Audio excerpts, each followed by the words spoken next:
So, ayan, nakapaglagay na ako dito sa lagay ng TV. At yung nagawa ko ngayon ito yung nagawa ko ngayon.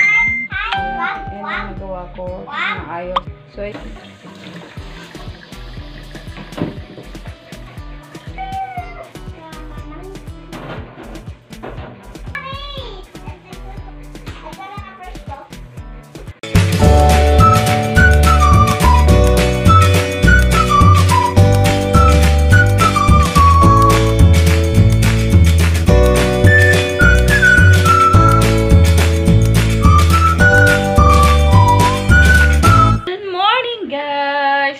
good morning. Tanghali na. At saka, eto na nga guys, nakapaglipat na rin kami. So, wakas. Diba? Nakapaglipat na kami. At saka, hindi na rin ako nakapag-video guys, yung naglipat kami doon sa kabilang bahay. Pero mamayang gabi, kukunin pa namin yung ibang gamit doon kasi meron pa kami ibang gamit doon na iwan. Hindi pa namin talaga totally hakot kasi anong oras na, tsaka maaga pa magigising, may mga pasok pa. So yan, nakapaglipat na tayo. Itutour ko kayo mamaya guys. Tour, may patour pa talaga tayo, no? So, mamaya ay ayos lang ako ng mga ibang gamit. Ayan, makalat pa siya guys. Kaya, babalik tayo mamaya guys. A few moments later. So, ayan, nakapaglagay na ako dito sa lagay ng TV. At naglagay ko na lang ng wallpaper. Pero bitin man siya, guys. Pero, kaya lang, malabo. Bitin man siya, pero dudugtungan ko na lang siya, oh. At o-order na lang ako ulit para maganda. Pero yung puti dito, meron pa akong natira. Ito lang yung para siyang wall panel. Ang bitin. Pasamantalayan lang muna. So, dito mamaya ilalagay ko yung malaki kong artificial plant. Nabubulol pa. Tapos, ayan, lalagay ko na lang siya dyan. Ayan, yun ang mga ano. Tsaka dito, maglalagay na lang siguro ko ng cortina para maganda naman siya tingnan. Bintana to siya, guys. So, ayan. Lalagay ako dito ng wallpaper. At, di ko pa ngayon magagawa yung iba kasi alauna na dahil papasok na si Tali. Papasok. Ihatid ko muna siya sa school at saka pagkatapos ko maghatid sa school niya, pupunta kami dun sa may kabilang bahay. Kukuha pa kami ng ibang gamit dun kasi marami-rami pa kami hahakutin dun guys. Ang bayan, nakulo pa. Yan. Magulo pa siya as in. Ayan, magulo pa siya talaga. Hindi ko pa alam kung paano ko gagawin. Napapagod na ako. Nakapapagod na kami kakahakot. Tapos, kagabi, oras na kami naghakot.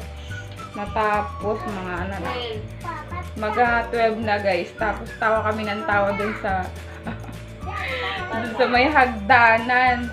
Tawa kami ng tao kasi yung paa ko ayaw na umakbang at ayaw na lumaglakad. So, tawa ko na kay Morian. Tapos, yung paa ko pilit kong iakbang, ayaw na talaga kasi nananakit na yung paa ko. Laylay pa naman ang hinakot namin. Ano dito?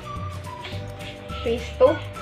Phase 2 to ano? To Palar? Oo, phase 2 to Palar. Phase 2 to Palar. Laylay pa naman ng konti. Tapos, lain ng bahay namin na hahakutan. Kaya, haggard masyado. At saka, tanghali na rin kami nagising. Kasi gawa na sakit talaga yung katawan ko kapag hahakutan namin. Mamaya, maghahakutan naman. Kaya, ang hirap pa naman pag hakot. Kasi ang layo i-tricycle sana namin yung iba, kaya lang konti na naman yun, kaya na lang din bitbitin naman yung iba, kaya sayang din, konti naman lang. Kaya carry ng bitbitin mamaya hapon, mga banda sigurong gabi namin kukunin para at least hindi mainit. Tapos mamaya pupunta kami na pagkatapos maghatid kay Tali sa school kasi kukunin ko yung walis tsaka yung ibang salamin doon. So, yun guys, mag-prepare muna ako ng pang ano sa school ng aking bunso. Wala pa akong gaanong maayos. Mamaya babalikan po kayo. So, Haggard. ayan. Ito yung nagawa ko ngayon sa... Ito yung nagawa ko ngayon. Ayan, yan yung nagawa ko. Ito ayos. So, ayan. Yan lang nagawa ko pa. Marami-rami pa guys. Meron pa dito sa kwarto. Ang kalat pa. Ang dami ko pang Bakit naman sa nagagawa. kwarto? Madilim yung kwarto. Hindi naman makikita. Wala pang ilaw. Kukunin pa namin yung ilaw dun sa bahay. Ha? 2 year na pala. August na. Malapit na mag-September. December months. Malapit na December. Kaya, eto naman, ito siya guys, ano to siya? Yung exhaust fan, pag nagluto ka, yung buga ng luto mo, nando sa loob ng saucepan. Kaya, ito, ayusin ko to, gagawin ko siya ng paraan, para gumanda naman siya, bumagay konti ng kusina ko. Tsaka, ayan, ayusin ko pa yan dito sa may kusina. Kaya, babalik tayo mamaya guys. A few moments later.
So, ayan guys, yung mga spices ko, tsaka mga panghalo ko sa mga pagluluto guys, dito ko siya nilalagay. Kaya pasensya na kung madilim. Bibili ako ng, para siyang LD light, parang ganun. Lalagyan ko siya doon guys.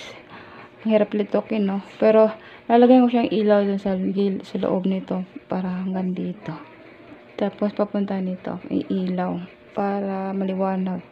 Tapos dito din, dito sa baba, lalagyan ko ng ilaw. Kaya ayan, dito ko muna ilalagay siya. Yan.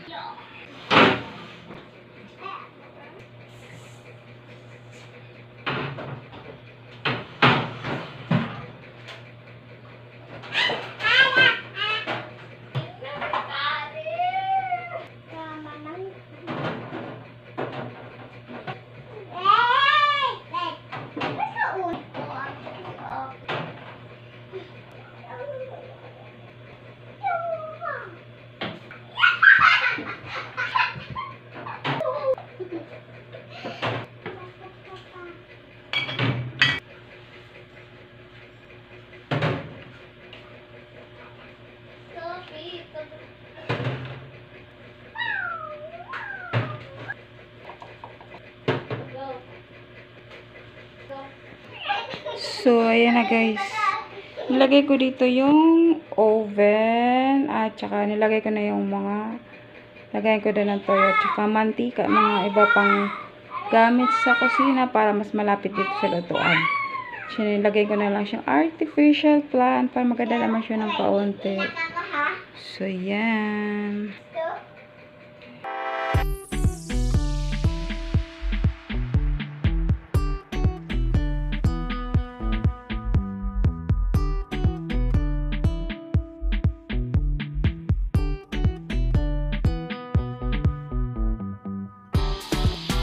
Twelve seconds later.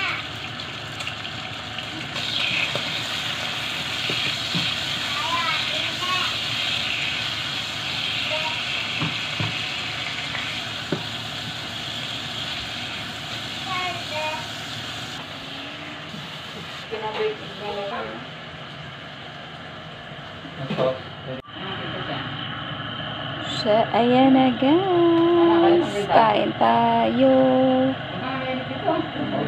Nagluto ko ng pakbet guys. Kain tayo. So, ayan na guys. Natapos ko rin sa wakas. At tinanggal ko yung washing. Nilagay ko sa dulo. Tapos, ito yung pinalit ko. Dito siya. Pero huwag niyo pansin yung lamesa. Kasi sa gitna talaga yan. Nilalagay ito sa sala. Kaya lang, natutulog kami sa sala pa kasi yung kwarto hindi pa maayos. Tapos, ayun, ito yung nagawa ko sa kusina. At, nilagyan ko na lang yung cortina banda dito guys, sa lutuan. Tapos, nilagay ko na yung oven at inayos. Tapos, yung mga plato, yun. Nilagay na lang ako dito ng mga halaman. At tapos, inangat ko yung ref namin kasi maliit naman siya. Kaya naman sa lababo. Ayun lang nagawa ko muna dito sa kusina. Pero bala ko talaga yung doon sa may lutuan banda. May i-DIY ako dyan. Ayan. Pati yung dito, DIY ko rin. Para maganda naman siya. Tingnan guys. At saka malinis. Ayan. Diba? Ayan o. May bakbak na yung pinaka-tiles niya. May bakbak na siya guys. Kaya ayun. Yun ang problema ko. I-DIY ko na lang yan siya. Kaya gagawa ko muna. So ayun na guys. Dito ko na lang in the end yung aking video. Maraming salamat. Don't forget to like and subscribe and comment down below guys. Bye guys. Ayan lang yung nagawa ko muna sa kusina. Kaya ayan. Yan muna ang pasilit ko sa inyo guys. Bye guys!